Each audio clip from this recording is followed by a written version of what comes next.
Thomas Tuchel's team. How concerned would he be or should he be by that? We'll try and make excuse for England a little bit. It was obviously end of season and it's been tough on the players. I thought first half was OK, but I felt when they scored the goal, they felt it was job done. And really disappointed with England's attitude after the goal went in. The manager can't be happy with that effort, I think, in the last half an hour or whatever. I know it's job done, but you still expect a bit more from England. Good goal from Kane, obviously you can always rely on him, and a really good ball from Jones, that nice bit of quality. But overall, particularly the second half, the attitude of the players, I didn't think was great. Bit sloppy all round. That's what it would say on the report card, isn't it? It started slow, and how you start the game, usually it's hard to bring up those levels and gears, and it did feel like a bit holiday mode. And I said at the start, make sure it's not walking football, make sure the tempo's high. I know it's hot, but the ball can still move fast. Didn't really see that today. I think Madueke was the only one that really changed gear, saw a little bit of pace, saw a little bit of energy. Look, they've got the result, and I'm sure, you know, England, fingers crossed we get to the World Cup. We won't be talking about this game. It's part of the journey, but I still think there's a lot of work that needs to be done. My worry is sometimes when I see players getting bored, I felt some of the players looked like they got bored in the last half an hour, and that's... I don't like to see that. Yeah, but it just didn't look like it meant quite enough. Yeah, as much as, again, it was when the goal went in, they went, oh, it's job done, you know, you're up against Andorra, go and get some more goals. Again, these players are here, they have to impress this manager. He's still new to the job, and you show that with your attitude and go and get some more goals, especially the other attacking players. You can't keep looking at Kane. Kane's your main man for years, but the other attacking players have to say, I have to have an impact here. I think it was appropriate that Madueke was involved in the only goal because he was by a distance England's star player, wasn't he? Yeah, he was. And I mentioned his timing of his runs, and he just had pure energy. But I do have to say, Curtis Jones was influential in the goal. The ball in behind, and look, Kane's there. Kane doesn't get onto the first one. Again, Madueke then with the assist. And Kane does well to keep it alive. But the manager said Jones is going to be playing in that right-back position, but I really want him to be in the 8/10, which is where he was. And that's where he can give those balls in. And look, Harry Kane isn't going to miss there where the ball's given to him on a plate. But Madueke with the assist. And then, as Roy said, once this went in and the game was done, and it felt like everyone shut up shop then. It was one of those rare occasions where there was a little bit of space to Kane to run into, actually, was there, to stretch them? Yeah, it was good. It was good movement. I felt he looked a little bit sluggish, but he has his moments where, you know, again, when the keeper makes the original save, he's alive for the second one. Again, one-touch finish in the 6-yard box. He knows where to be, but it was excellent movement. But when he has the movement, then he needs that quality pass, and he got it from Jones. 72 goals for England for Harry Kane. Now, here he is with Gabriel Clark. Harry, everyone expected the win. I think they expected a different scoreline. What's your verdict? Yeah, it's one of those. I think for sure we can play better. It wasn't our greatest performance. I don't think many people will remember this one, but we can learn from it. You know, it's very hot here, dry pitch, probably similar conditions to maybe next year at the World Cup. So, yeah, we'll go away and analyse. You know, we had good spells in the game, but we couldn't just consistently have attack after attack. And yeah, look, we take the 3 points and we move on. What was missing? I think everyone would have expected you to build on that goal early in the second half. Why didn't you? Yeah, a mixture of things. Probably not good enough on the ball, not enough forward runs, forward passes. And then, yeah, the most important thing is we kept giving it away. And then it gave them a bit of confidence, it gave them energy. And then, look, at 1-0 with 5-10 minutes ago, you have to be careful because it's an important game for us to make sure that we got the 3 points. So it is what it is, we move on. I'm sure Noni Madueke would have hoped to have scored right at the end, but is he one who's pushed his course forward? I think so. I think he was a constant threat today. Obviously got the assist for the goal as well, but yeah, we need more of that. You know, we have amazing players. We need players who are not afraid to get it 1v1 and just go, and if they lose the ball, get it again and go again. And against these type of teams, you need that 1v1 quality because, you know, any team can sit back and defend and make it tough, and like they did today. So, yeah, he played really well. So it's 3 wins out of 3 in the group, but what's the message with harder games to come in this group to the team? Yeah, that we need to be better for sure.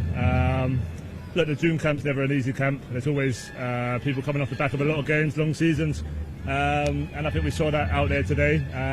But look, we just have to learn from it. You know, we got what we needed, 3 points. We have a friendly on Tuesday now where we can learn again against opposition we may come up against next year. So that's all we can do. We thank the fans. You know, they were great, even though they were spread out in the stadium. They made them the noise heard, and obviously we're disappointed we couldn't score a few more for them. But yeah, I'm happy we just got the win. Thank you, Harry. Cheers, thank you. Kane amongst the goals, Noni Madueke, the one who really embroidered his reputation. What did you like most about his game? Do you know, it was a very mature performance from him. We mentioned before the game, he just about moments, but it was a lot better tonight. He was consistent. I thought his movement was excellent. Coming short, he was obviously happy to go 1v1s. He stretched in behind. And, you know, he's one of these players played as if he'd something to prove. and he affected the game, got an assist, and was a threat. And that's what you'd like to see. I think his movement was excellent. Went to come short, went to stretch, and he affected the game. That's what you want from a player, affect the game, and he's certainly done that we were today. talking beforehand, Karen, obviously, I mean, it's the big theme at the moment in European football is the wide players, because we talk a lot about France and Spain and PSG, and how many England potentially have, and he was like, OK, don't forget about me. I think that's the one thing that surely will have pleased Tuchel. I know I keep saying it, but you only ever borrow an England jersey and you want to borrow it as long as you can. I keep saying that because once you get an opportunity, it's your responsibility to get the next one and the next one. And he was the one that really stood out. And Roy mentioned it, you've got to press the new manager. He was the only one that really said to me, I want to be in the next camp. I want to be on that plane. You might have 15 or 16 that you think are going, but I want to be making sure that I'm the 17th on the list. And I thought, as Roy said, his movement was excellent. You know what? He wasn't boring. I'm going to have to say the rest, I was a bit like... It was exciting to watch, wasn't it? Exactly. Every time he got it, he thought he was going to do something. That's good. Yeah. Not necessarily that anybody else played their way out of it, but it's not anybody particularly impressed Tuchel, I don't think, is there? With your coach's hat. Yeah, but your job is every game of football you play, no matter how many games you played, I'm including Harry Kane, is to impress the manager. And I don't think enough of them would have done that tonight. I think the manager, he might play it cool after the game and obviously keep the head, but deep down, if you look at some of the staff and you said one or two of the players, I think he would have been disappointed with more than one or two. England got a friendly on Tuesday against Senegal. But interesting, people might have noticed with the World Cup group earlier, Serbia haven't played yet. They haven't played a single World Cup qualifier because of their involvement in the Nations League. Now, on paper, those are the two toughest games, home and away against Serbia. So England got to be aware, there we go then, top two, obviously, we'll go through, that is actually what they need to do, is to keep an eye out for Serbia. And they cannot afford a sort of half-cocked performance like that against them. Well, you listened to Harry Kane then at 1-0, who's thinking, actually, we would love to go for 2 and 3, but actually we can't concede.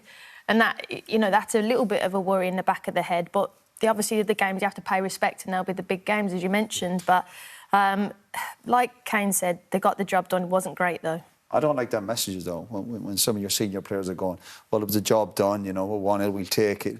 You should be setting your standards higher than that. You should be saying to someone, 1-0, we should score three or four goals here tonight. With respect against a country like Andorra. Yeah, they should do. And absolutely. I know it's end of season. We try and obviously defend the players a little bit, and conditions were difficult.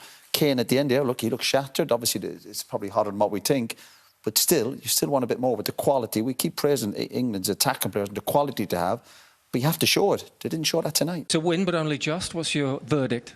Yeah, we're not happy with the performance, of course. I think we started quite well in the first 20-25 minutes. This was the only part where I had the feeling it's a matter of time. We created a lot of chances, half chances, and a lot of set pieces. And like I said, I had the feeling it's a matter of time when we will score and keep on going. But we lost completely the momentum. Couldn't get it back through the whole first half then. Got a little bit of it back in the maybe first 15 minutes of second half, and then ended up in a period that was by far not good enough, with a lack of urgency, lack of quality, and lack of energy. Is that mental? Is it physical?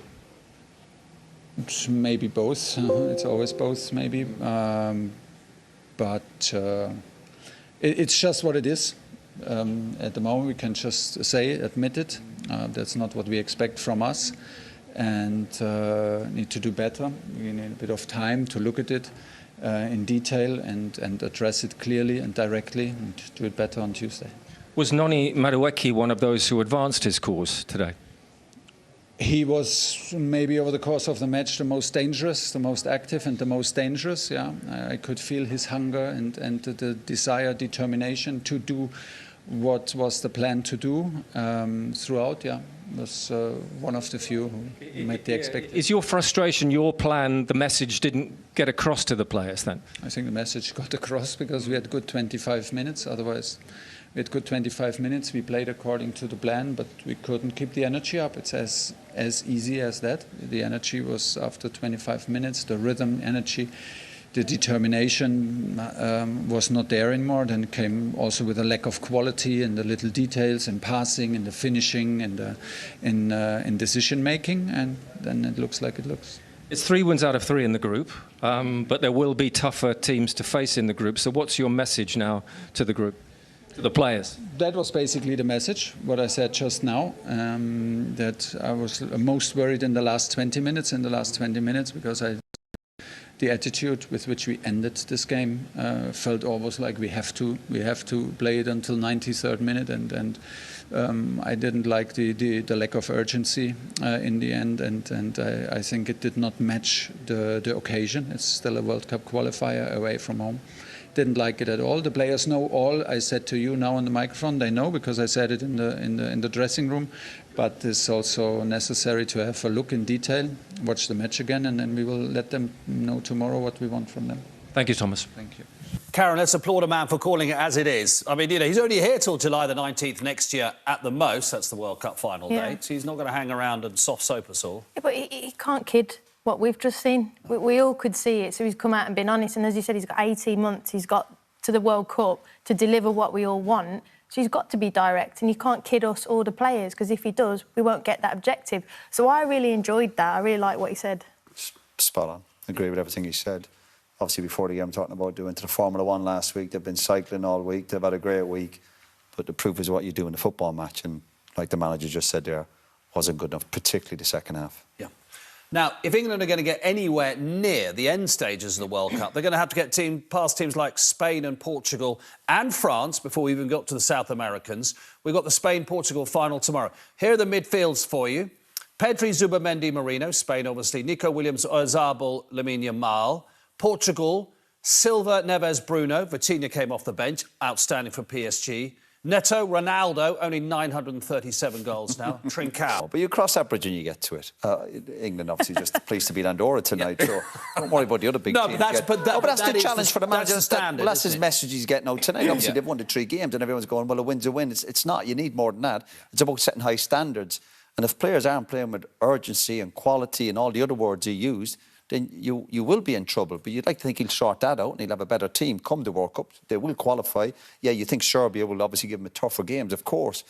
But the attitude was an issue that he found out today with the players, particularly in the second half, like he just mentioned. And if you turn up and you don't have urgency and energy or quality, then you're going to struggle to beat. I mean, we're going to see the game tomorrow night with Guillaume Balaguer. There's a fluency and a style about the Iberian neighbours, which is so attractive to watch and is a winning style. It is. I mean, for Thomas Tuchel, he should just play that game and say, this is what you are going to be facing. If you want to win a World Cup, this is the standards, this is the levels. If anyone watched the France-Spain game, 5-4, it was phenomenal. That's the levels. That's the levels that England has to get to with the urgency, the quality, the pace, the 1v1. We have the players. We just got to bring it ourselves now, and the manager's got to get the best out of us. No one's ruling out France, by the way. They had quite a makeshift defence the other night as well. What do you make of the way that these two teams, and the French, to be fair, are playing football at the moment? Fantastic, isn't it? But we saw Spain in the Euros. Absolutely amazing. Attacking players, desire, will to win, exciting to watch, scoring goals. Again, when you compare them to England a little bit at this moment in time, it's chalk and cheese, isn't it? Lamine Yamal, best player in the world at the moment? Well, he's going to be playing against Cristiano Ronaldo tomorrow, so it's, 40-year-old versus 17-year-old, Ballon d'Or winner, probably won. Just saying that is 17. Is he exactly, yeah. And, we've got a former Ballon d'Or, and no doubt Lamar will be one in the future, and, I hope they swap jerseys at the end of the game. He's seeing that that moment in football, in that history. But I'm really excited about the game tomorrow. No, that's the word you use, Karen. Exciting to watch. That's what you want. That's what these brilliant young players, these top nations do. And I think it'll be a fantastic game tomorrow night. And Ronaldo, I don't know who Ronaldo's playing for at the moment, because he's sort of between clubs, isn't he? But still doing it. Yeah, but he doesn't press. So he doesn't. He doesn't press.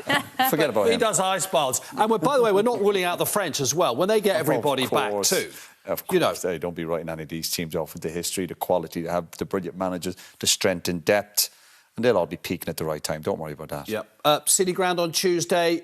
Different attitude from England, first of all. Well, there'll have to be. Obviously, when you hear the manager there, he made him clear what he wants from him, and that's setting standards, and they'll certainly have to be better on Tuesday. Yeah. England Tuesday night, just show what it means. Character and energy. That's all we want. We have the quality, but you've got to bring that extra bit. Absolutely. Thank you both very much indeed. More.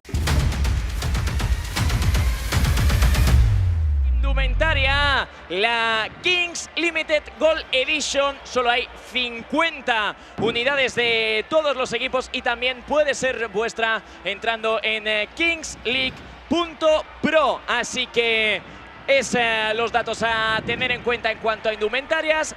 Gran partido, Gonzalo, Gerard, el que tenemos por delante. Ojo, ojo, estilo La Bombonera, estadio de River. Hostia, más minutos de retraso en el inicio, ¿eh?